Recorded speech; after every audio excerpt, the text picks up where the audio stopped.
Welcome back, guys, to another exciting episode of Roughneck RC. Kind of with my lightsabers here.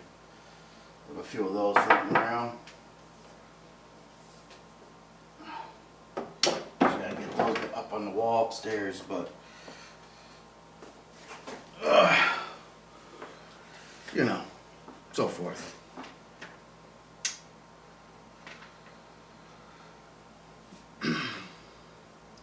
Now, I released a video yesterday. Yesterday was Christmas. I released a video, and a couple of you say do a build video. I'm gonna do a partial build video because there's a million people doing build videos out there. So that being said, where did we leave off? Obviously, I didn't put the frame together on camera. I pre-filmed these videos, so obviously I've had this truck a little while before the unveiling was released. So here was the other problem we had. I wanted to stick the Fusion, which I'm going to be boxing up and putting away, inside this truck.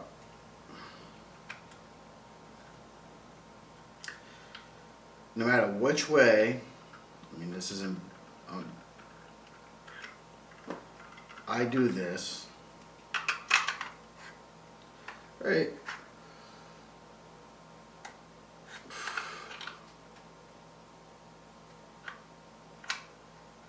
I mean,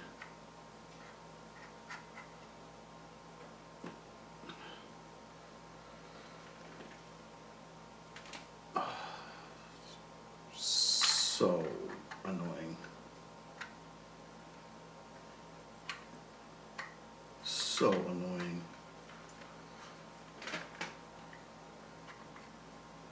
I have a gap.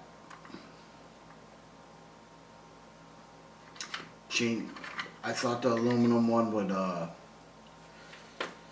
give me a little bit more space of the mountain plate. It did not.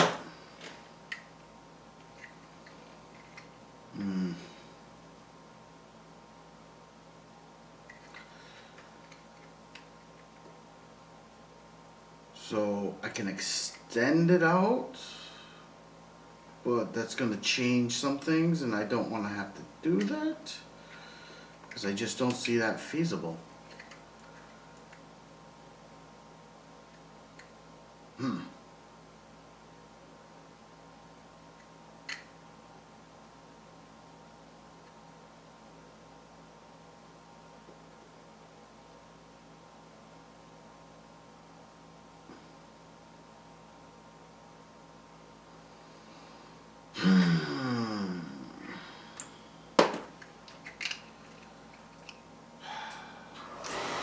Kind of frustrating,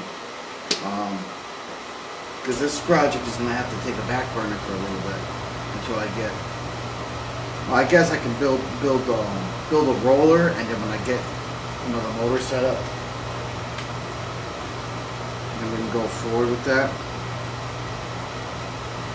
I really wanted to use this in there, but it looks like I won't be able to.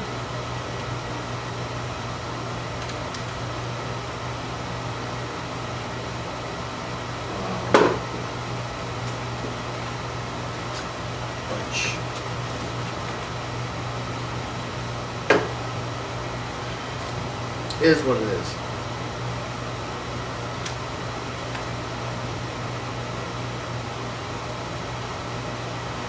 Took me forever to get this motor.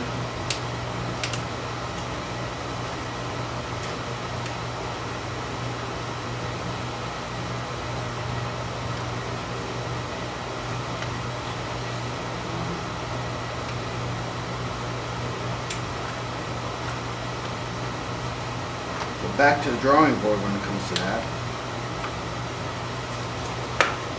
Ordering things nowadays isn't so easy.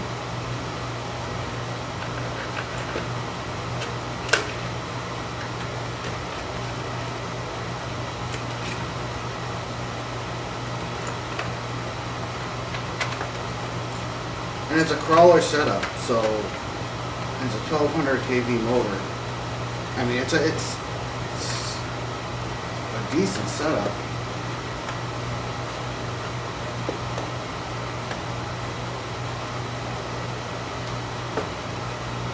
But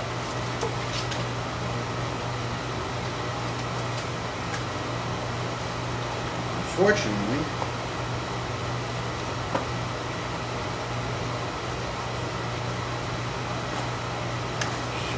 now I gotta figure out how to put it in the box. Doing all sorts of kind of nifty things over here. Unfortunately, I am not going to be able to use it. Live and learn. And I know there's going to be people here. You should have done your research. You should have known. By specs, by the motor, the cam size and everything, this motor should fit in this truck. But it does not, because how they designed this motor doesn't give me the space I need. And I can't machine. I'm not going to machine the freaking motor. That's just like.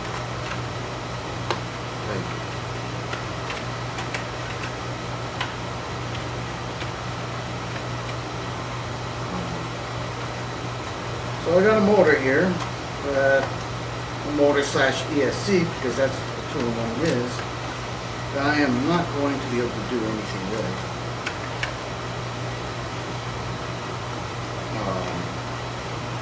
At least with this build.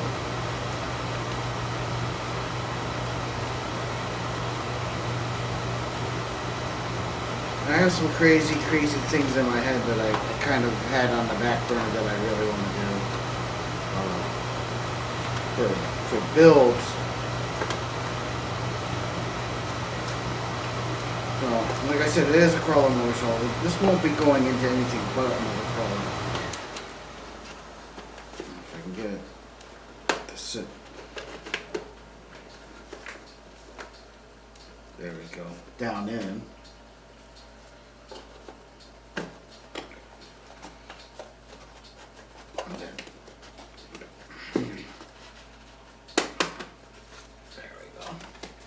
Somewhat.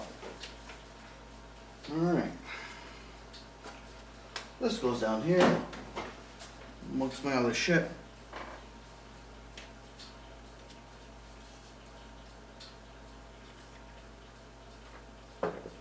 This place is a little bit of a mess. I gotta spend some time cleaning this up.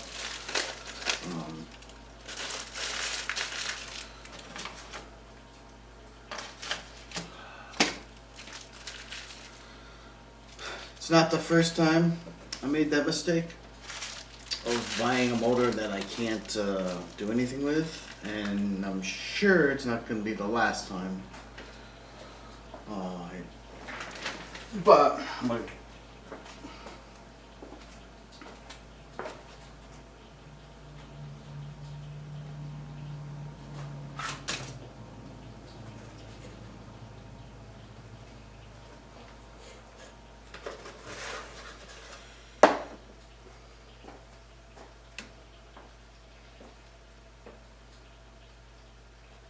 that being said,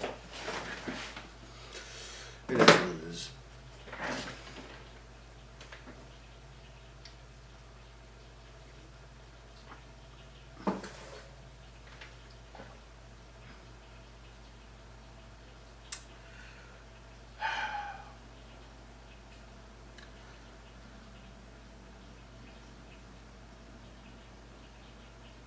I have a couple options. My original setup. I have a list. You all should do this when you're doing a build. I did some previous research. I just really wanted to do that 2-in-1, the control, because how smooth that control was, and for crawling and stuff is freaking insane. Like, and I still might. I might buy the Spectrum 2-in-1. And see how that goes. Because if that doesn't work, then my original idea was to do a stubby V2 Polar Pro.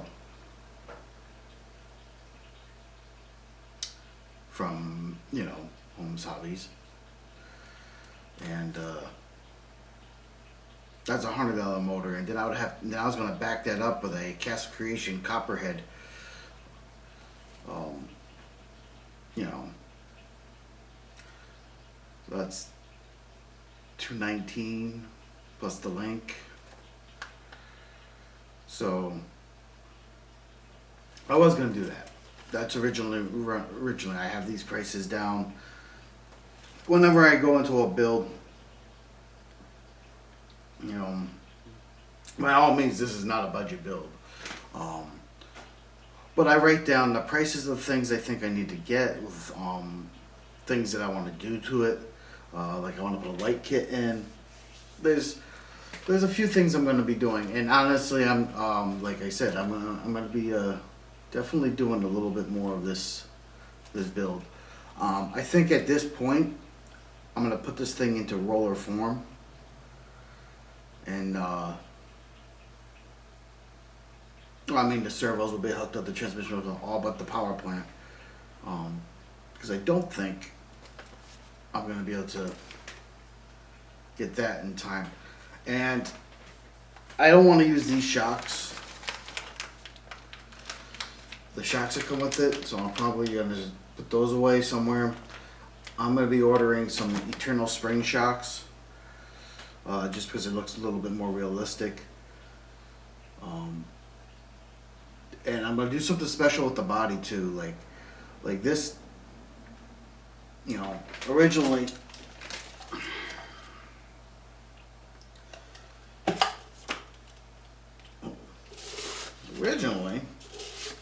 I don't know if you're gonna be able to see it. I'm not gonna peel it.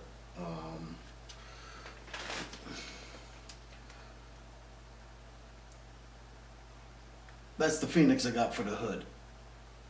I'm not too sure I'm going to go with this this Phoenix. The truck is a Phoenix, but I think I want to do something a little bit more custom. And for you guys to actually find out what I do to this thing is guess what?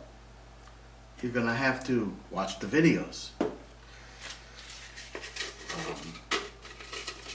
Well, let's, at this junction in time, let's go over what I have done off camera to get you guys caught up.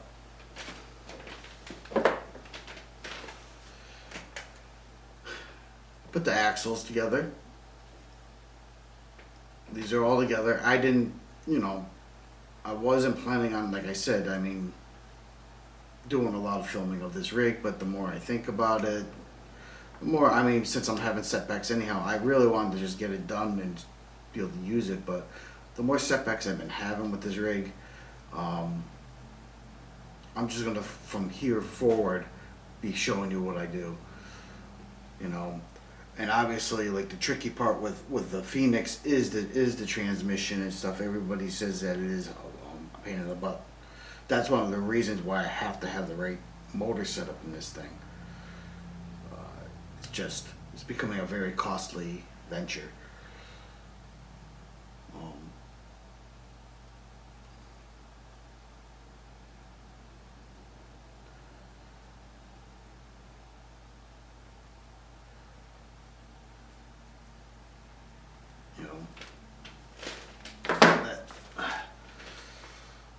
See that these are all assembled. They're full grease, ready to go.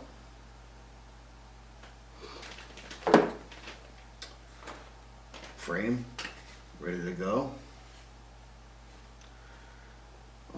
I did mount the servo, but it's still not wired. I mean,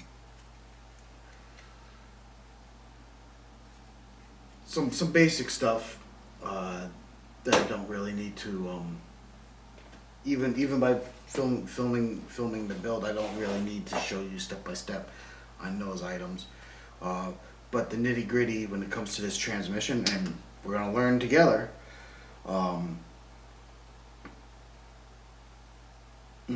Whole powertrain setup. That I hear is a little bit more technical, And from what I understand from other people that built this thing, is that some of the instructions here are not so clear. So that's where we're at. And unfortunately, we got to get another power plant set up. I got to order shocks.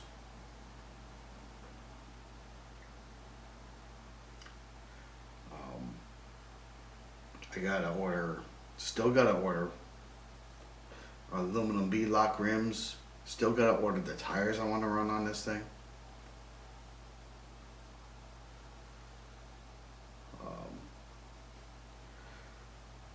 You know, by the time I'm done, I'm going to have a tidy sum tied up in this little rig.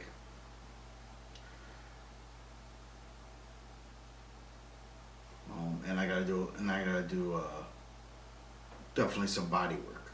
And I know it's a Lexan body, but I'm gonna do something special with this thing.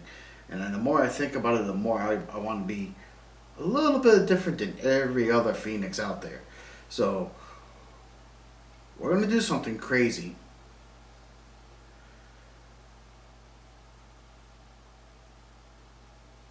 And you guys are gonna be along for the ride. So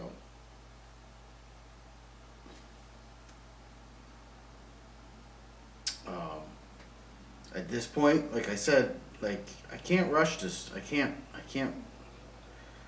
There's no way. I think though I'm gonna look into the Spectrum 2-in-1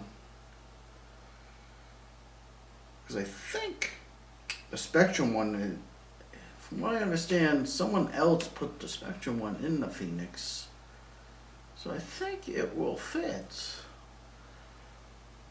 But that was a 1200 kV. I'm probably gonna end up going a little bit more aggressive on